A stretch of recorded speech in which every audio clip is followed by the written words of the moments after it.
Can you explain to our audience what the savings clause is? The savings clause is we're now talking about the income tax agreements that the U.S. has with a lot of countries around the world. And the model of the U.S. treaty, or the double tax agreement, in Article 1 of all of those treaties, there will be a line that basically says that the U.S. reserves the right to tax its citizens, or those electing to be treated as such, as if this agreement had never come into effect. And it's what bolsters the citizenship-based taxation approach that's in the U.S. domestic law. Basically says, sure, you might have specific articles in the treaty. A great one is the dependent personal services one, which you might sit there and say, hey, I'm a U.S. citizen.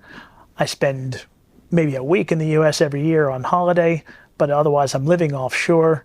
I'm getting paid by a foreign employer. Nothing is being charged to any U.S. entity for my salary. I shouldn't have to declare anything in the U.S. return for that. And you might look at the dependent personal services article in the treaty and say, that's correct, except for the savings clause. And the savings clause says, no, we reserve the right to say that all of that should be declared because you're a U.S. citizen, and therefore it does. Now, it doesn't necessarily mean that you're going to pay tax in the U.S., but it does mean that you have to declare it. So when you're looking at the savings clause, it's the classic reason why all of these complications come about for U.S. citizens living overseas, because what I've just described is a benign impact in a lot of cases, but we're talking about the Form 3520A, 3520, the PFIX, foreign companies, with the Form 5471, a great initiative that came about in 2018 with the acronym GILTI, guilty. I think people must have had a real chuckle when they came up with that one. Yeah. All of these things come about basically because of the savings clause in the treaties that the U.S. has.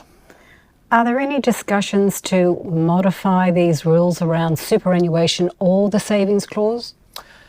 For superannuation, you'd be looking at specific, not in the U.S. specifically with that, but you'd probably need the competent authorities between the U.S. and Australia to negotiate that type of an agreement between themselves at the treaty level. Now, the issue is that the U.S. hasn't done that very often with authorities. I know they've done it with England and with Canada. And this has been known and discussed for many years about the need and the just the basic fairness of doing that for both sides, because Australia doesn't necessarily treat U.S. retirement plans very nicely either. Right. And so there's a lot of reasons why it would make sense to do so. It just hasn't happened yet.